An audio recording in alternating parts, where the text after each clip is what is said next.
The stars had never looked so cold. Fleet Admiral Kethoran stood at the observation window of his flagship, the Eternal Dominion, and watched as ship after ship dropped out of hyperspace. Each arrival sent ripples of light across the darkness. Each ship represented centuries of Volanthi engineering, the pride of an empire that had ruled this sector of space for 12,000 years. 127 warships, the full strength of the 3rd Expeditionary Fleet. Kethoran allowed himself a rare smile. His scales, deep green with age and marked by the scars of a dozen campaigns, shifted as his facial muscles moved. He was old by Volanthi standards, nearly 400 years, but his mind remained sharp and his ambition sharper still. Today would be the day that humanity learned its place in the galaxy. "Admiral," a voice called from behind him. "All ships have reported in. The fleet is assembled and awaiting your orders." Kethoran turned to face his second-in-command, Commander Vethal. The younger officer stood rigid, his yellow eyes bright with anticipation. Like most of the crew, Vethal had never fought humans before.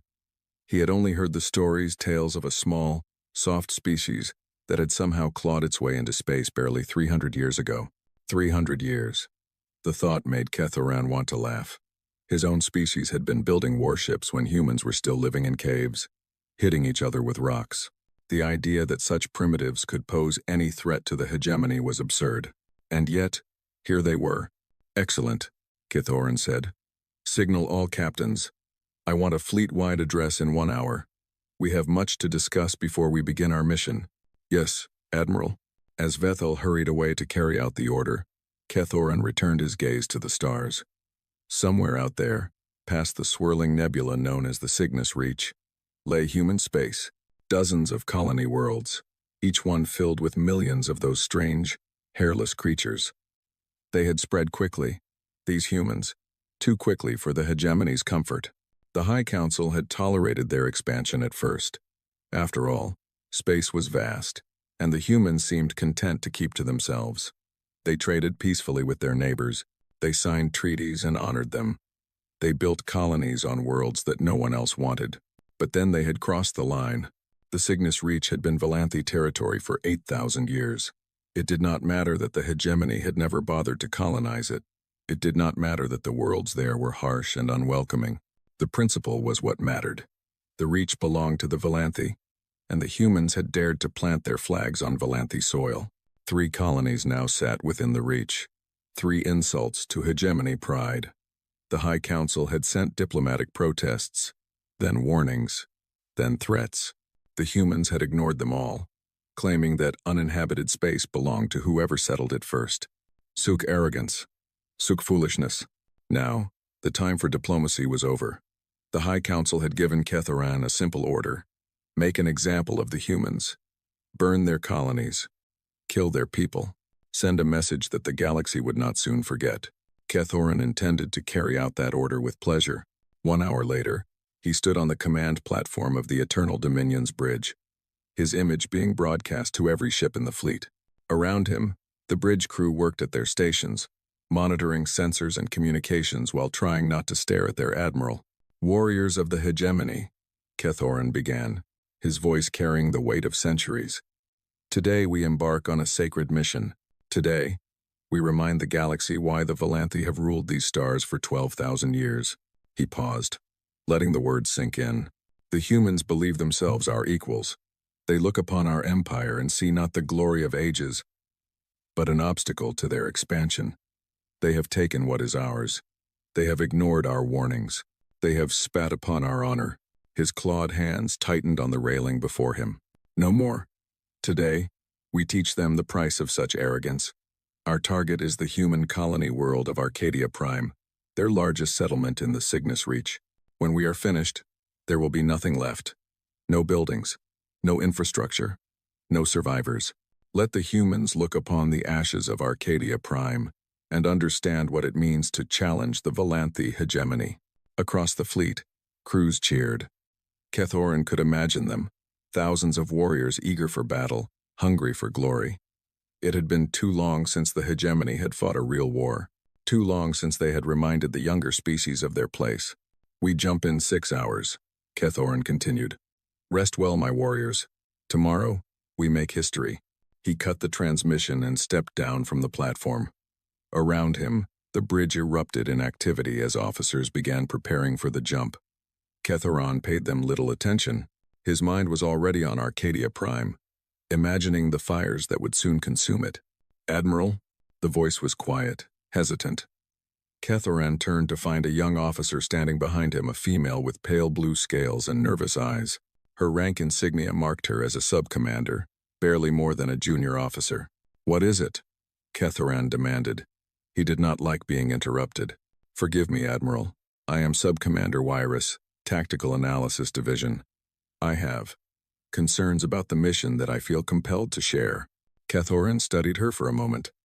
She was young, probably not even 50 years old. Too young to remember the last time the hegemony had fought a serious war. Too young to understand how these things worked. "Speak," he said, more out of curiosity than any real interest in her opinion. Eurus swallowed hard. "Sir, I have been reviewing our intelligence on human military capabilities. Or rather, the lack of it. We have almost no reliable data on their warships. No confirmed specifications. No battle records. Nothing. Because there is nothing to know," Ketheron replied dismissively. "The humans have never fought a real war. They have a handful of patrol ships and some outdated defense platforms. They are prey, not predators." "But sir," "That is precisely my concern." Eurus pressed on despite the warning look in the Admiral's eyes. "We have sent 17 reconnaissance ships into human space over the past 2 years. Only 3 returned. The others simply vanished. Equipment failures, navigation errors. Space is dangerous, Sub-Commander. And the frontier colonies? The ones we have been raiding?" Eurus pulled out a data pad and offered it to the Admiral. "I have analyzed the reports. Something strange is happening. Our raiders attack human settlements, and the humans do not fight back. They do not flee. They do not send distress calls. They simply disappear." Ketheron glanced at the datapad but did not take it. "Your point?" "Sir, I believe the humans are hiding something. Some military capability that we do not understand. I recommend we proceed with caution. Perhaps send a smaller force first to test their defenses before committing the entire fleet." For a long moment, Ketheron said nothing. Then he laughed, a deep, rumbling sound that echoed across the bridge. "Sub-Commander Wyrus, I admire your dedication to your duties. But you are young, and you do not yet understand the nature of power." He gestured toward the observation window, where dozens of warships hung against the stars. "This fleet represents more firepower than the humans could accumulate in 1,000 years. We have weapons that can crack planets, shields that can withstand the heart of a star. We are the Valanthi hegemony, and we have ruled these stars since before humanity's ancestors crawled out of the ocean." He leaned closer, his voice dropping to a whisper that somehow carried more weight than his earlier speech. "There is nothing the humans have that can threaten us. Nothing. Do you understand?" Eurus hesitated, then lowered her eyes. "Yes, Admiral. I understand." "Good. Return to your duties. And Sub-Commander?" He waited until she looked up again. "Keep your concerns to yourself. I will not have you spreading fear through my fleet." "Yes, Admiral." Eurus turned and walked away, her steps quick and her head down. Ketheron watched her go, then dismissed her from his thoughts entirely. Young officers were always nervous before their first battle. She would learn. The next 6 hours passed quickly. Crews ran final checks on weapons and shields. Engineers verified jump coordinates. Medical teams prepared for casualties that everyone expected would be minimal. Throughout the fleet, warriors sharpened their claws and recited ancient prayers to the gods of war. Ketheron spent the time in his quarters, reviewing the tactical plans for the 100th time. The attack would be simple and overwhelming. The fleet would drop out of hyperspace in a standard combat formation, surrounding Arcadia Prime on all sides. They would give the humans one chance to surrender, a formality, nothing more, and then begin the bombardment. Within hours, the colony would be nothing but smoking ruins. Simple, clean, efficient. When the time came, Ketheron returned to the bridge. He took his place on the command platform and surveyed his crew. Every face showed determination. Every eye burned with purpose. These were the finest warriors the hegemony had to offer, and they were ready. "All ships report ready for jump," Commander Vethal announced. "Then let us begin." Ketheron raised one clawed hand. All ships, engage hyperspace drives. For the glory of the hegemony. The stars stretched into lines of light as the eternal dominion leaped into hyperspace. Around it, 126 other ships did the same, the entire fleet vanishing from normal space in a matter of seconds. The journey took less than an hour. Hyperspace travel was one of the hegemony's oldest technologies, refined over millennia, until it was as reliable as breathing. Kethoran spent the time standing at the observation window, watching the swirling colors of hyperspace and imagining the destruction to come. Approaching target system, the navigation officer announced. Exiting hyperspace in 30 seconds. Kethoran straightened. All hands to battle stations, weapons ready, shields at full power. The bridge exploded into controlled chaos as officers carried out his orders. Warning lights flashed. Klaxons sounded. Throughout the ship, warriors rushed to their positions, eager for the fight to begin. 10 seconds. Kethoran gripped the railing before him. 5 seconds. 4, 3, 2, 1. Exiting hyperspace now. The swirling colors vanished, replaced by the familiar black of normal space. Stars appeared, sharp and bright. And there, hanging like a jewel against the darkness, was Arcadia Prime, a blue-green world that looked almost peaceful from this distance. All ships have exited hyperspace, Vethal reported. Fleet formation is intact. No enemy contacts on sensors. As expected, Kethoran said. The humans probably do not even know we are here. Begin approach to Arcadia Prime. Standard attack formation. Yes, Admiral. The fleet began to move. 127 ships advancing toward the helpless colony world. Kethoran allowed himself another smile. This would be easier than he had thought. The humans truly had no defenses worth mentioning. By this time tomorrow, Arcadia Prime would be. Admiral, the shout came from the sensor station, where a young officer was staring at his display with wide eyes. What is it? Kethoran demanded. Contact, sir. Hyperspace signature detected at the edge of the system. Something just arrived. Human reinforcements? How many ships? The sensor officer checked his readings twice before answering. When he spoke, his voice was strange, confused, uncertain. One ship, Admiral. Just one. Kethoran frowned. One ship? Against our entire fleet? He laughed, and several officers around the bridge laughed with him. The humans are either very brave or very stupid. Put it on the main display. The forward screen flickered, then showed a magnified image of the new arrival. Kethoran's laughter died in his throat. The ship was unlike anything he had ever seen. It was roughly the size of a cruiser, perhaps 300 meters long. But its shape was wrong, all smooth curves and impossible angles that seemed to shift and change even as he watched. Its hull was black, but not the black of painted metal. It was the black of empty space, of absolute darkness, of something that absorbed light rather than reflected it, and it was moving toward them.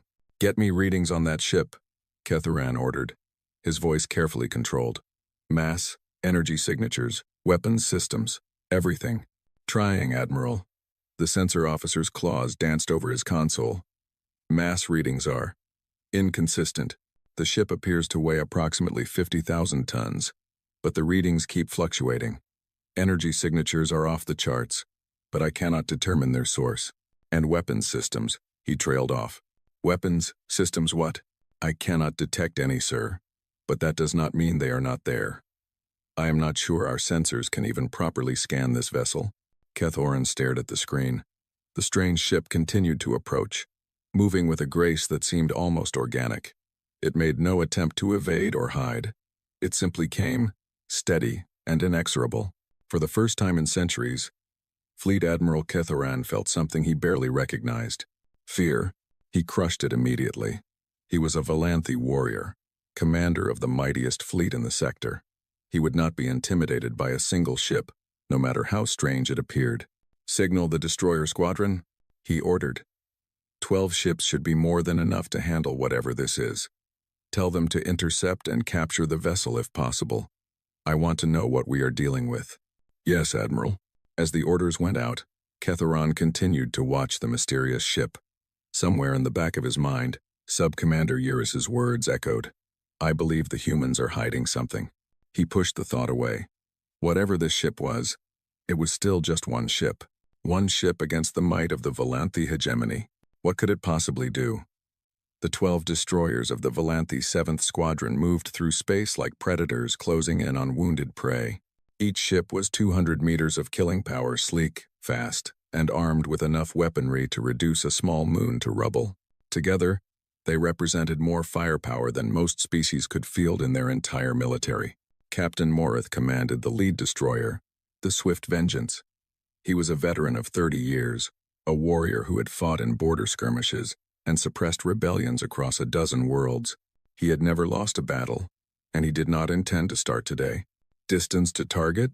he asked, keeping his voice calm despite the tension he felt. 40,000 kilometers in closing, Captain. We will be in weapons range in approximately 3 minutes. Moreth nodded and studied the image on his tactical display.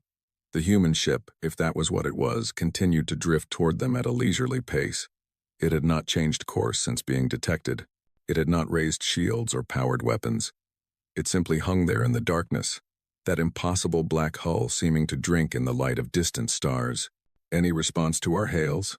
"None, Captain. The vessel is not acknowledging our communications." Strange. Even the most primitive species usually responded when a fleet of warships approached them. Either the humans aboard that ship were very confident, or they were very foolish. Moreth suspected the latter. This was probably some kind of reconnaissance vessel, sent to observe the Volanthe fleet before scurrying back to report. The crew had likely panicked when they realized how badly outmatched they were. They were probably sitting in the dark, hoping that if they stayed quiet, the predators would pass them by. It would not work.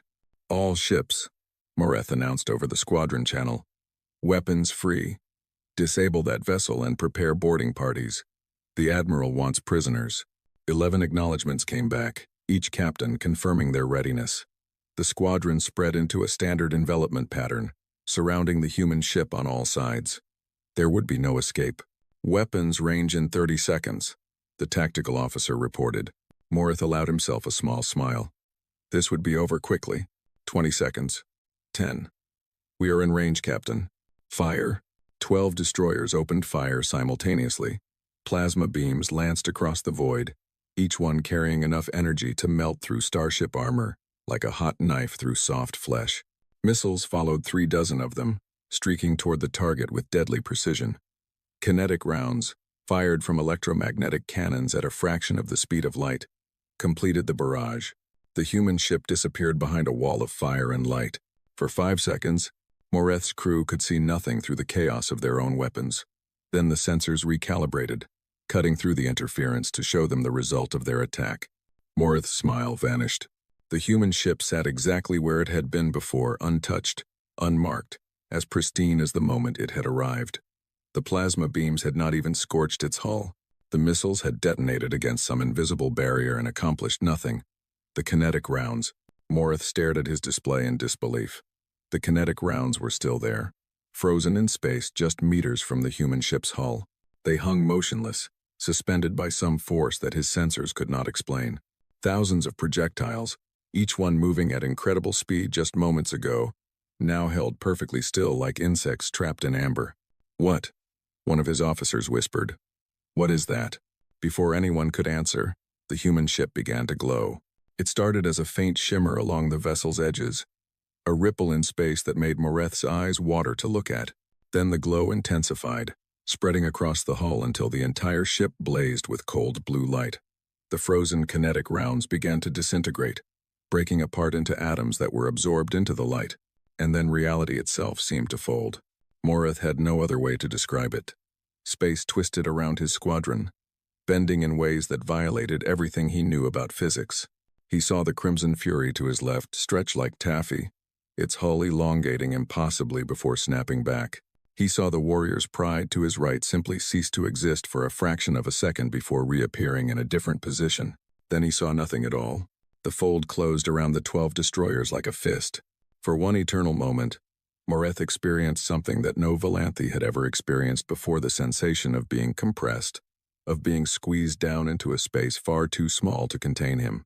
He tried to scream, but his lungs had already collapsed. 3 seconds. That was all it took. When the fold released, when space returned to its normal shape, there were no destroyers left. There was only debris, twisted metal, and shattered hulls, and the frozen bodies of warriors who had never even had time to understand what killed them. 12 ships, carrying over 3,000 crew members, reduced to scattered wreckage in the time it took to draw a breath. The human ship drifted serenely through the destruction, its hull still glowing faintly, completely unharmed. On the bridge of the Eternal Dominion, silence reigned. Fleet Admiral Kethoran stood motionless, his claws still gripping the railing, his eyes fixed on the main display. Around him, his officers stared at their screens with expressions of shock and disbelief. No one spoke, no one moved. For a long moment, the only sound was the gentle hum of the ship's systems. Then someone dropped a data pad. The clatter seemed impossibly loud in the stillness. "Admiral?" Commander Vethal's voice was barely a whisper. "Admiral, the destroyer squadron. They are gone. All of them. In 3 seconds." Kethoran did not respond. He could not respond. His mind was struggling to process what he had just witnessed. 12 warships, crewed by some of the finest warriors in the hegemony, destroyed in 3 seconds by a single vessel. Not damaged, not disabled, destroyed utterly, completely, in ways that defied explanation. This was impossible. This could not be happening. "Sir, we are receiving a transmission from the human ship." The sensor officer's words snapped Kethoran back to reality.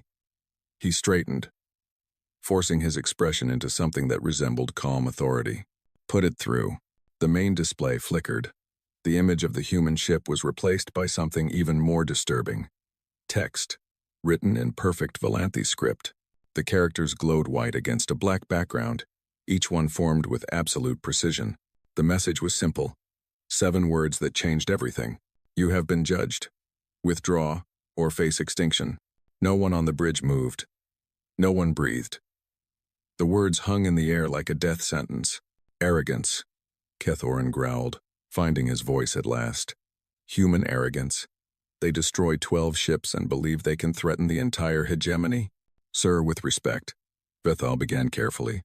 "What we just witnessed, I have never seen anything like it. Our weapons had no effect. There, whatever that was, it tore through our destroyers like they were not even there. One ship." Kethoran whirled on his second-in-command, scales bristling with anger. "It is one ship, Vethal. One. We have 115 warships remaining. Whatever trick they used against the destroyers, they cannot use it against our entire fleet. Admiral, perhaps we should contact High Command, report what we have seen, request instructions, and tell them what?" Kethoran's voice dripped with contempt. "That we ran from a single human vessel? That the mightiest fleet in the sector was frightened away by some parlor trick?" He shook his head violently. "No, we will not be remembered as cowards. We will destroy this ship, complete our mission, and return home as heroes." He turned to face the main display again. The message still glowed there, mocking him. Withdraw or face extinction. Who did these humans think they were? They had existed for less than an eye blink compared to the Valanthi. They knew nothing of war, nothing of conquest, nothing of the true nature of power, and they would learn their lesson today. "All ships," Kethoran announced, his voice carrying across every channel in the fleet. "This is the Admiral. What you have witnessed is a demonstration, nothing more. The humans have some new weapon, some trick designed to frighten us, but we are Valanthi. We do not frighten easily." He paused, letting his words sink in. "That ship destroyed 12 of our vessels. For that, there must be payment. I am ordering the full fleet to engage. All 115 ships. We will surround that vessel, overwhelm its defenses with sheer firepower, and reduce it to atoms. Let no warrior hesitate. Let no captain show weakness. For the glory of the hegemony, attack." Across the fleet, crews that had been frozen in shock sprang into action. Officers shouted orders. Weapons powered up. Shields strengthened. The Valanthi were a proud people, and Kethoran's words had stirred that pride. Whatever this human ship was, it was still just one ship. It could not possibly stand against the combined might of an entire fleet. Could it? Sub-Commander Eurus watched from her station as the fleet began to move. Her scales had turned pale, a sign of extreme stress in her species, and her claws trembled slightly as they rested on her console. Unlike the Admiral, unlike most of the crew, She felt no surge of pride or determination. She felt only fear. What she had just witnessed was not a parlor trick. It was not some clever weapon system that could be overwhelmed with numbers. It was something else entirely, something that her scientific mind could barely comprehend. The way space had folded around those destroyers. The way the kinetic rounds had simply stopped in mid-flight. The way the entire attack had been absorbed without leaving a single mark on the enemy hull. This was technology beyond anything the Volanthi possessed. Beyond anything anyone possessed, as far as she knew. This was the kind of power that existed only in ancient legends, in stories of gods and demons that her ancestors had told around campfires millennia ago. And the Admiral wanted to attack it. Sub-Commander Eurus. She looked up to find Commander Vethal standing beside her station. His expression was carefully neutral, but she could see the fear in his eyes, the same fear she felt. "Commander," she acknowledged, "the Admiral has ordered all tactical officers to coordinate the attack.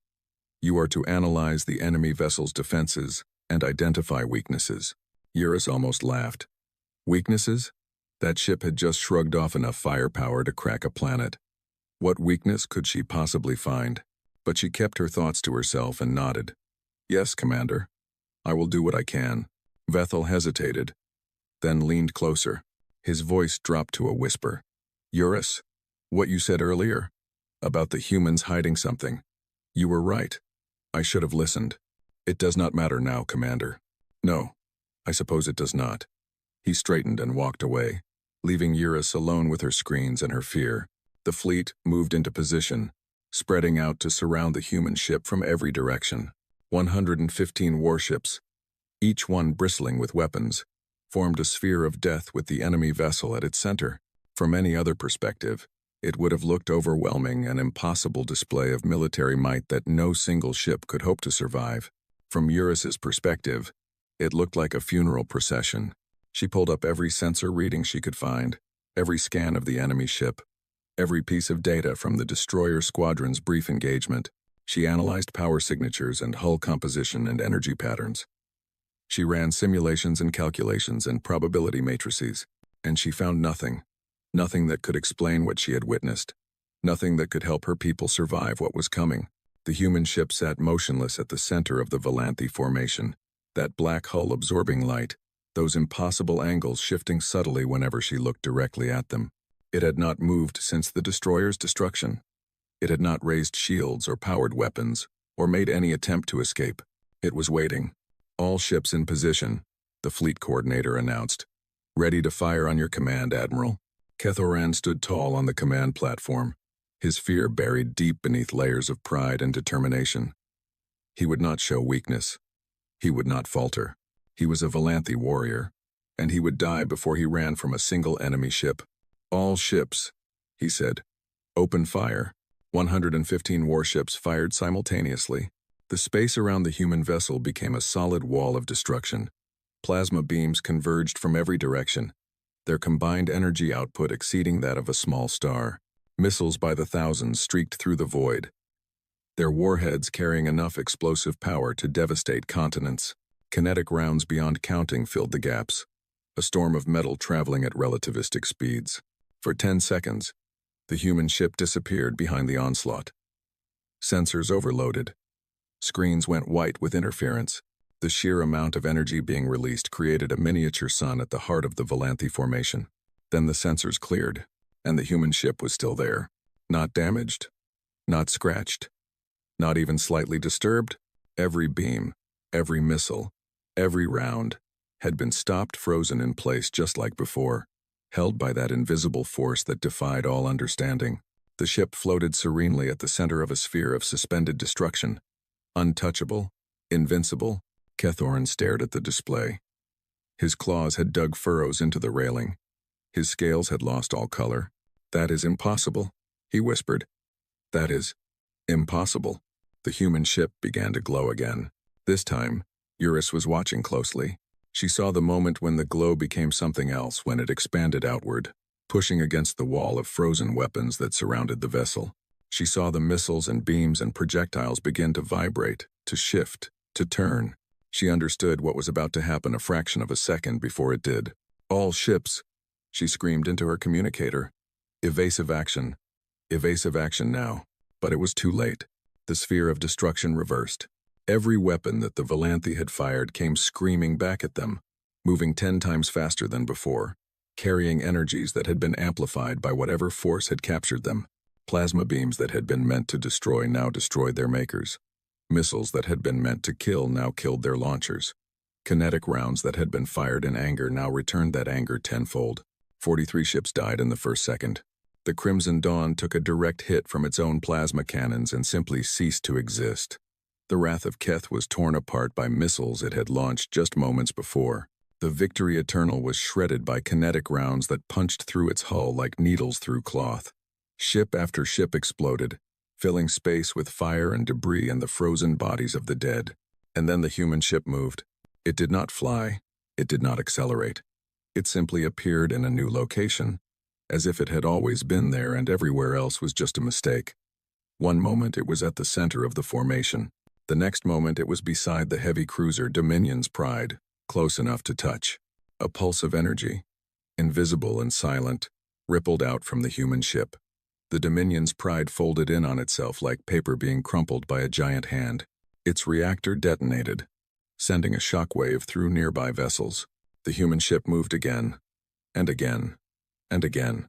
It was everywhere at once, appearing beside one ship after another, each appearance accompanied by death. Some vessels were crushed, some were torn apart, some simply vanished, as if they had never existed at all. The Volanthe fleet, so proud and mighty just minutes before, scattered in panic. Eurus watched her tactical display as ship after ship winked out of existence. Red icons representing Volanthe vessels disappeared faster than she could count. The fleet formation had completely collapsed. Captains were fleeing in all directions, trying desperately to escape the nightmare that had descended upon them. None of them succeeded. The human ship was everywhere. No matter how fast they ran, no matter which direction they fled, it was always there, waiting, hunting, killing. Escape was impossible. Survival was impossible. The most powerful fleet in the sector was being slaughtered like animals. How many? Admiral Kethoran's voice was barely recognizable. How many have we lost? Eurus checked her display, though she already knew the answer. 89 ships destroyed, Admiral. 16 disabled or crippled. We have 11 vessels still operational. 11. Out of 127. In less than 2 minutes, Kethoran stood frozen on the command platform, his eyes wide and empty. The warrior who had laughed at human primitives, who had dismissed warnings of hidden capabilities, who had ordered his fleet to attack a single ship, that warrior was gone. In his place stood a broken old man who had just watched his life's work destroyed in the time it took to eat a meal. Admiral? Commander Vethal's voice was urgent. Admiral, we must retreat. We must warn the hegemony. If we stay here, we all die. Kethoran did not respond. He simply stared at the main display, where the human ship had paused its slaughter and now floated motionless among the wreckage. It was waiting again, watching, judging. Admiral, Vethal grabbed Kethoran's shoulder and shook him. Give the order. Something broke behind the Admiral's eyes. His jaw tightened. His scales rippled with something that might have been shame or rage or despair. All ships, he said, his voice hollow and dead. Retreat. Maximum speed. Get us out of here. The 11 surviving vessels turned and ran. Behind them, the human ship did not follow. It simply hung there among the debris of the fleet it had destroyed, that impossible black hull absorbing light, those strange angles shifting in the darkness. And on the bridge of the Eternal Dominion, Sub-Commander Weirus realized that she was shaking. Not with fear, though the fear was still there. A cold weight in her chest that would never fully leave. She was shaking with something else. Something she had never expected to feel. Oh, she had just witnessed the death of Volanthe supremacy. She had just watched 12,000 years of military dominance end in less than 2 minutes. And despite the horror of it, despite the thousands of lives lost and the destruction wrought, she could not help but feel a strange sense of wonder. Humanity had been spacefaring for 300 years. 300 years compared to 12,000. And yet they had built that. Whatever that ship was, whatever power it possessed, it represented something far beyond anything the Volanthe had ever imagined. The message came again. transmitted to all surviving ships. The same 7 words, glowing white against black. You have been judged. Withdraw, or face extinction. This time, Eurus thought, we might actually listen. The 11 surviving ships fled through the void like wounded animals, running from a predator. Their engines burned at maximum power, pushing the vessels faster than their designers had ever intended. Behind them, the wreckage of the 3rd Expeditionary Fleet drifted silently among the stars. 116 ships, reduced to twisted metal and frozen corpses. On the bridge of the Eternal Dominion, chaos reigned. Officers shouted over each other, trying to coordinate the retreat. Damage control teams raced through the corridors, fighting fires and sealing breaches. Medical staff struggled to treat the wounded, many of whom screamed in pain or lay silent in shock. The flagship had not taken a direct hit, but nearby explosions had battered its hull and sent shrapnel tearing through compartments. Admiral Kethoran sat in his command chair, motionless. His eyes stared at nothing. His claws hung limp at his sides. The warrior who had commanded the mightiest fleet in the sector was gone, replaced by a shell that breathed and blinked but no longer truly lived. Commander Vethal had taken command by necessity. He stood at the tactical station, coordinating the retreat, but his hands trembled as he worked. The fear he had suppressed during the battle now threatened to overwhelm him. Distance from the enemy vessel? He demanded. 50,000 kilometers and increasing. The sensor officer reported. His voice cracked. The human ship is not pursuing. It has remained stationary at the battle site. Maintain current course and speed. Do not slow down until we reach the jump point. Yes, Commander. Vethal allowed himself a small breath of relief. They were escaping. Somehow, impossibly, they were escaping. The human ship had chosen not to chase them down. Perhaps it could not. Perhaps its terrible weapons only worked at close range. Perhaps, Commander, Sub-Commander. Wyrus's voice cut through his thoughts. We need to talk. Vethal turned to face her. Eurus looked pale, her scales almost gray with stress, but her eyes were clear and focused. Unlike most of the crew, she seemed to have moved past the initial shock and was already thinking about what came next. Not now, Sub-Commander. We are in the middle of a retreat. That is precisely why we need to talk now. Eurus stepped closer, lowering her voice so that only Vethal could hear. I have been analyzing the sensor data from the battle. What I found. The Admiral needs to hear this. The High Council needs to hear this. Vethal glanced at Kethoran, who remained frozen in his chair. The Admiral is indisposed. Then you need to hear it. Eurus pulled out her datapad and brought up a series of readings. Look at these energy signatures. Look at the way space distorted around the human ship. Look at the speed of its movements between attack positions. Vethal studied the data, though he understood only a fraction of what he was seeing. What am I looking at? Impossible things. Things that violate the fundamental laws of physics as we understand them. Eurus's voice dropped even lower. Commander, that ship was not using any technology we know. It was not using any technology anyone knows. What we witnessed out there, it was like watching a god fight with ants. The humans are not gods. No, but they have built something that might as well be. Eurus scrolled through more data. I tracked its movements during the battle. It appeared in 47 different positions over 90 seconds. That is not possible with any known propulsion system. It was not moving through space, it was folding space around itself, appearing wherever it wanted to be instantaneously.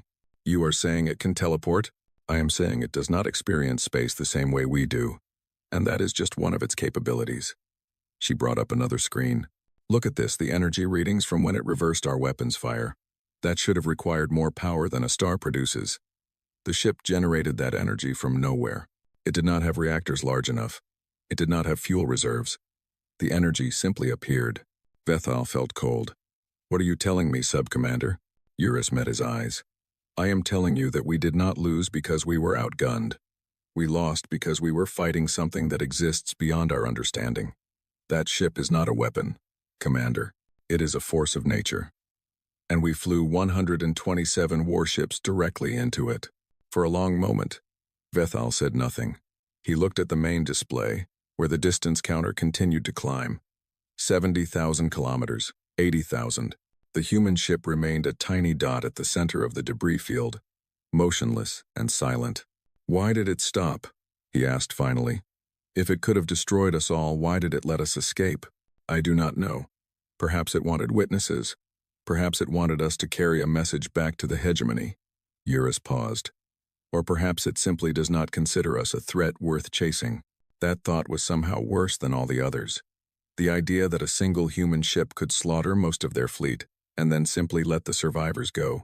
The way a predator might release a mouse it had grown bored of playing with it made Vethal feel small in a way he had never felt before. We need to warn the hegemony, he said. They need to know what they are dealing with. Agreed. But Commander, Eurus hesitated. I do not think warning them will be enough. If the humans have one ship like this, they might have more. And if they have more, then nothing we do will matter. No fleet we could build, no weapon we could develop, no strategy we could devise would make a difference. We would be fighting the tide. Then what do you suggest? Before Eurus could answer, the sensor officer shouted a warning. Commander, the human ship, it is moving. Vethal spun toward the main display. The dot that represented the human vessel had begun to glow, just as it had before each attack. His heart seized in his chest. How fast? Which direction? I cannot tell. The readings are confused. It is like the ship is everywhere and nowhere at once. Evasive maneuvers. All ships, scatter formation. But even as he gave the order, Vethal knew it was useless. They had seen how fast the human ship could move. There was nowhere to hide, nowhere to run that it could not reach in an instant. If it wanted to destroy them, they were already dead. The glow intensified. Space around the human ship began to ripple and fold. Vethal braced himself for death, and then the ship vanished. Not slowly, not with any fanfare. It simply ceased to be there. One moment it was at the center of the debris field, glowing with impossible energy. The next moment there was nothing but empty space where it had been. The bridge fell silent. Officers stared at their screens, waiting for the ship to reappear, waiting for the death blow that they knew must be coming. Seconds passed, then minutes. Nothing happened. Where did it go? Vethal demanded. Unknown, Commander. I cannot detect it anywhere in the system. It is just gone. Gone. The human ship had annihilated most of their fleet, delivered its message, and then simply left, as if the entire battle had been nothing more than a demonstration, a lesson taught to misbehaving children. Vethal sank into a nearby chair, his legs suddenly too weak to hold him. Around him, the crew began to relax slightly, though the tension never fully left their faces. They were alive, against all odds, against all logic. They were alive. But for how long? Continue to the jump point, Vethal ordered, his voice hollow. Best speed. We need to reach Keth Prime and report to the High Council. Yes, Commander. As the surviving ships limped toward salvation, Sub-Commander Eurus returned to her station and began compiling her report. She documented everything, every sensor reading, every analysis, every conclusion she had drawn. It would not be a pleasant report to deliver. It would not be a report that the High Council wanted to hear, but it was the truth. And the truth, no matter how terrible, was better than the comfortable lies that had led them here. She worked for hours, organizing data and writing summaries, pausing only to check on the Admiral's condition, unchanged, and to grab a quick meal from the ship's emergency rations. By the time the fleet reached the jump point, her report was complete, a comprehensive document that detailed the complete and utter failure of Volanthi military might against a single human vessel. The jump to Keth Prime took 3 days. 3 days of silence, of fear, of whispered conversations in darkened corridors. 3 days of warriors who had expected glory instead processing trauma. 3 days of officers who had believed themselves invincible coming to terms with their own mortality. Admiral Kethoran did not leave his quarters during the journey. Medical officers reported that he was physically unharmed but unresponsive, awake but not present, breathing but not truly alive. The warrior who had laughed at human primitives had been broken by what he had witnessed. His pride, which had been the core of his identity for 4 centuries, had been shattered beyond repair. Vethal assumed full command without ceremony or argument. No one questioned his authority. No one had the energy to question anything anymore. When the Eternal Dominion and its 10 companion vessels finally emerged from hyperspace above Keth Prime, they were met by a patrol squadron that had been scrambled to investigate. The patrol commander's voice came through the communication system. confused and concerned. "This is Commander Reth of the Keth Prime Defense Force. Eternal Dominion. We were not expecting you for another week. What is your status? Where is the rest of the fleet?" Vethal closed his eyes for a moment before responding. "Commander Reth, this is Commander Vethal, Acting Commanding Officer of the Eternal Dominion. The rest of the fleet is gone. I need an immediate audience with the High Council. We have information of critical importance to the survival of the hegemony." A long pause. "Gone? What do you mean, gone?" The Third Expeditionary Fleet had 127 ships. "I know." Vethal's voice was flat, empty of emotion. "Now we have 11. Please escort us to orbit, Commander. Time is not on our side." The patrol ships fell into formation around the survivors, and together they descended toward Keth Prime. The planet grew larger in the viewport, a green and gold world that had been the heart of the Valanthi hegemony for 12,000 years. Its cities gleamed with ancient architecture. Its orbital stations bristled with weapons. Its people lived in comfort and security, confident in the might of their military. None of them knew that their world had just changed forever. The High Council chamber was a vast, circular room at the heart of the hegemony's capital city. 12 seats arranged around a central platform, each one occupied by a counselor who represented millions of Valanthi citizens. These were the most powerful individuals in the known galaxy, leaders who controlled resources, commanded armies, and shaped the fate of civilizations. Today, they sat in stunned silence as Subcommander Eurus delivered her report. And, at that point, the human vessel ceased its attack and transmitted its final message before departing the system. Eurus's voice was steady, professional, betraying none of the terror she had felt during the events she described.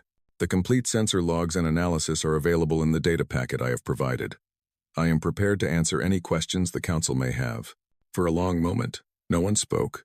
The counselors stared at their personal displays, reviewing the data, watching the recordings, trying to process information that challenged everything they believed about the universe.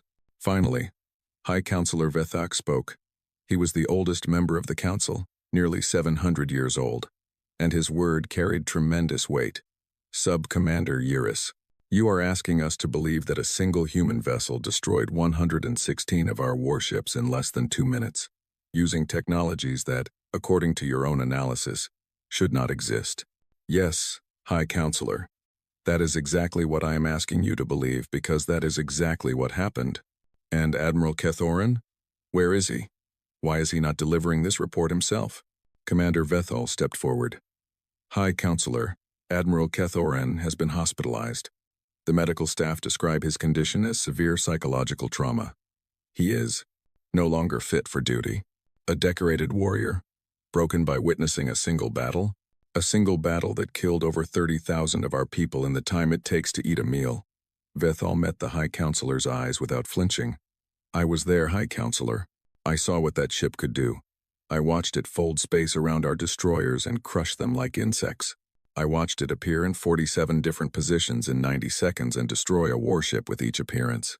I watched our weapons, the most powerful weapons in the sector, strike its hull without leaving a single mark." He paused. "Admiral Kethoran is not the only one who will need time to recover from what we witnessed." The council chamber fell silent again. The counselors exchanged glances, communicating through subtle movements of scales and claws, a language that their species had developed over millennia of political maneuvering. "This is a disaster," Counselor Merith declared. She was young for a council member, barely 300 years old, and known for her blunt honesty. "A complete and utter disaster. Our most powerful fleet, gone. 12,000 of our best warriors, dead. And now the humans know that we meant to destroy one of their colonies. They will respond. They will retaliate. And if they have more ships like the one we encountered, we do not know that they have more," Counselor Yeth interjected. "This could have been their only vessel of this type. A prototype. An experimental weapon. Then why send it alone against our entire fleet?" Sub-Commander Wyrus spoke without being asked, drawing sharp looks from several counselors. She pressed on regardless. If this was a prototype, if it was unique and irreplaceable, they would never have risked it in combat. They would have hidden it, protected it. Instead, they sent it directly into the path of our fleet without hesitation. That suggests either supreme confidence in its capabilities, or the knowledge that they have others to replace it if necessary. You speak above your station, Sub-Commander, High Counselor Vethak said coldly.